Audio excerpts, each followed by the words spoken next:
Nah, Allah itu mubdi', pencipta bid'ah. Maksudnya apa? Pencipta bid'ah. Maksudnya apa? Ini hanya menunjukkan betapa mudahnya bagi Allah ketika menghendaki sesuatu. Sebagian orang kayak Imam Al-Ghazali misalnya, itu sebetulnya Allah tidak perlu mengatakan kun.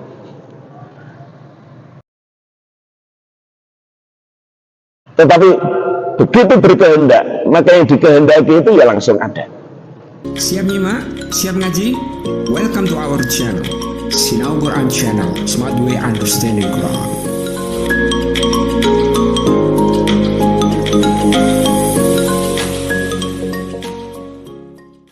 A'udzu billahi minasyaitonir rajim. Badi'us samawati wal ardh wa idza qadha amran fa innama yaqulu lahu kun fayakun. Wa qala alladhina la ya'lamuna laula yukallimuna Allahu aw ta'tina ayah. Kadzalika qala alladhina min qablihim misla qawlihim tashabahat qulubuhum qad bayyana al-ayati liqaumin yuqinun. Badi'us samawati wal ard, qala Allah Ta'ala fi kitabil karim, badi'us samawati wal ard. Qala muallif rahimahullah, badi'us samawati wal ard ay mujiduhum la ala mithalin sabaq. Allah itu badi', biasa juga disebut mubdi'. Satu akar kata dengan bid'ah.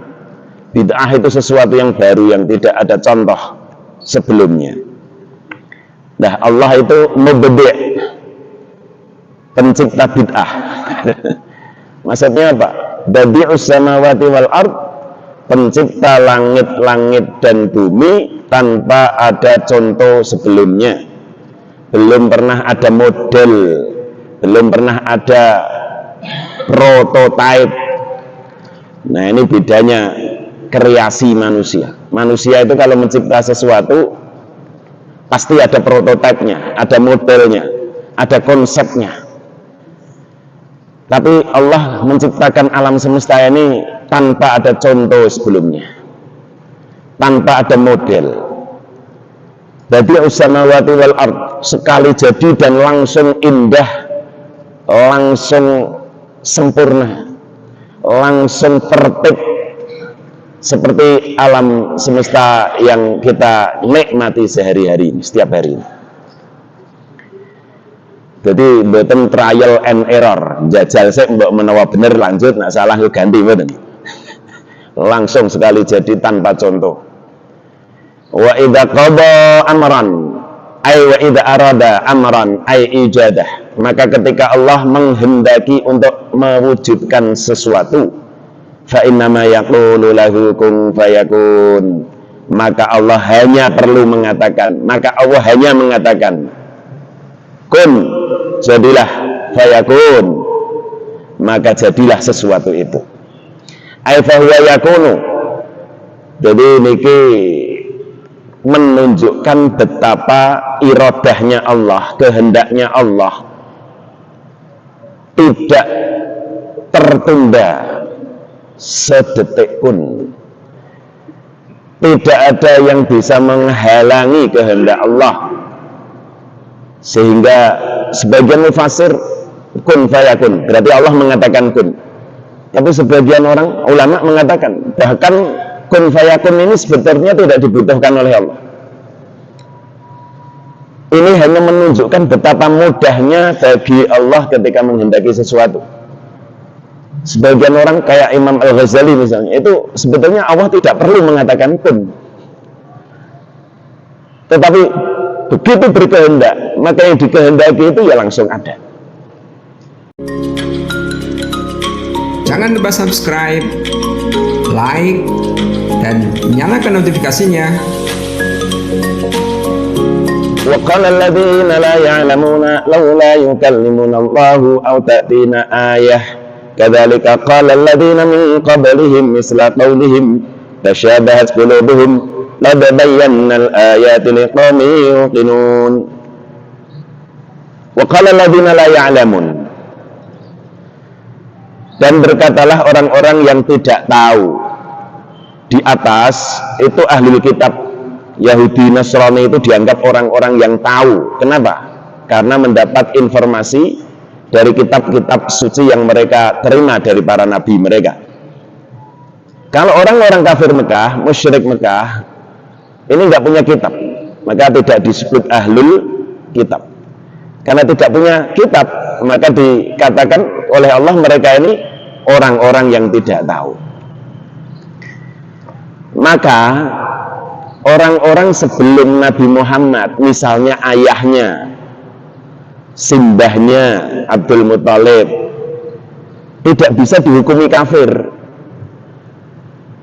karena lahir dan wafat sebelum datangnya Rasulullah, sebelum diangkatnya Nabi sebagai Nabi.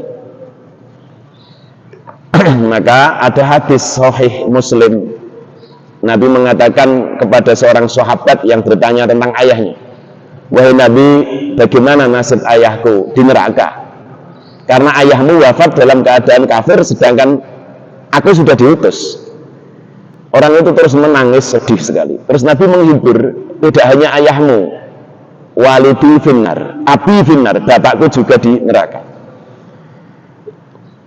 Bapakku di sini sangat mungkin maknanya itu adalah pamanku Abi Thalib. Jadi dalam Quran itu bapak itu kadang-kadang bermakna paman. Misalnya Adar itu sebagian ulama itu pamannya Ibrahim, bukan bapaknya. Tapi di Quran disebut bapak. Wa min abaihi Ibrahim wa Ismail wa Ishaq wa Yaqub. Itu rujuknya ke Nabi Isa, tapi salah satu bapak yang disebut adalah Ismail. Padahal Ismail bukan simbahnya Nabi Isa, tapi paman.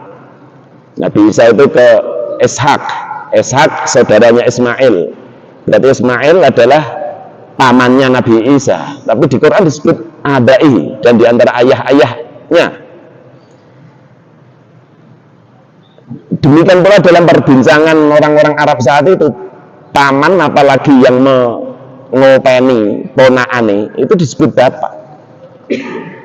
Abu Thalib juga pernah mengatakan Muhammad itu anakku ketika ketemu dengan pendeta sinten, pendeta Buhairah. Ini anakku, meskipun disanggah oleh pendeta Buhairah. Kalau ini nabi, benar-benar nabi, dia nggak punya ayah. Oh iya benar, maksudnya saya pamannya, ayahnya sudah wafat. Tapi dia menyebut awalnya itu bapak, saya bapaknya anak ini. Jadi orang-orang kafir Mekah itu fatrah sebelum Nabi Muhammad diutus dalam masa fatrah namanya, masa kekosongan kenabian. Sehingga mereka tidak bisa disebut kafir dan masuk neraka. Jadi jangan terburu-buru memahami hadis riwayat Muslim bahwa Abdullah itu berarti di neraka. Ini kurang adab satu ya kepada Rasulullah SAW. Bapaknya Nabi di neraka itu kan nggak kuat rasanya hati. Yang kedua, makna ab bapak itu bisa paman. Baik dalam penggunaan ayat-ayat Quran banyak, bahkan dalam pembicaraan sehari-hari paman dipanggil bapak itu juga terjadi dalam dialognya orang-orang Arab. Orang-orang kafir Makkah mengatakan Nabi sallallahu alaihi wasallam kepada Nabi sallallahu alaihi wasallam, laula yukallimunallah, kenapa tidak Allah berbicara kepada kita, bi annaka rasuluh, bahwa engkau benar-benar utusannya. Kalau kamu mengaku sebagai Rasul, utusan Allah, kenapa Allah tidak berbicara kepada kita? Ini orang-orang yang bukan meminta bukti sebetulnya, tetapi inadan. Inat itu memang ingin membangkang, memang ingin menolak, tapi cari-cari alasan. Nah ini, jadi orang yang membangkang, ingin menolak, itu biasanya membuat syarat yang dia sendiri tahu nggak akan mungkin terpenuhi.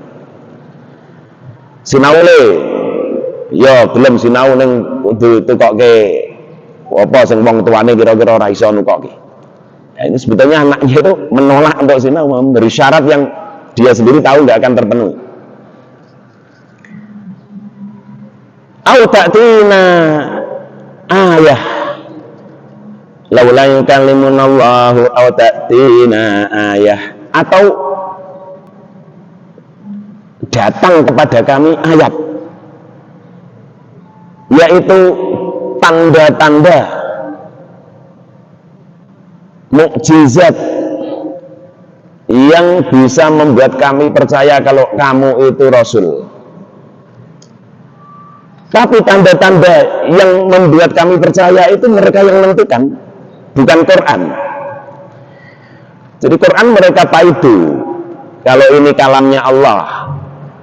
Mereka menuntut bukti, tetapi bukti yang mereka tentukan, yang mereka minta. Ai mimma iqtarahnahu ala sudqika. Ayat-ayat bukti-bukti yang kami usulkan untuk menunjukkan kebenaranmu sebagai Rasul. Apa itu? Itu disebutkan dalam surah Al-Isra, itu panjang sekali. Walan nu'mina laka hatta tafjura lana minal ardi yanbu'a aw takuna laka jannatun baitun min zukhrufin aw tarqa fis sama'i walan nu'mina lirqiyika hatta tunzila alaina kitaban naqra'uh. Meminta segala macam bukti yang mereka tentukan, yang mana mereka sendiri tahu itu nggak akan terjadi. Minta kalau kamu nabi benar, rasul benar, kamu seharusnya punya rumah yang terbuat dari perhiasan.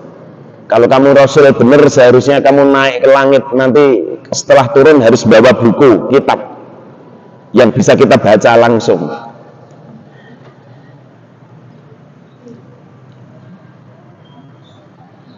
Kadzalika qala alladziina min qablihim, demikian pula yang dikatakan oleh orang-orang sebelum orang-orang kafir Mekah itu kepada para nabi-nabi mereka dulu.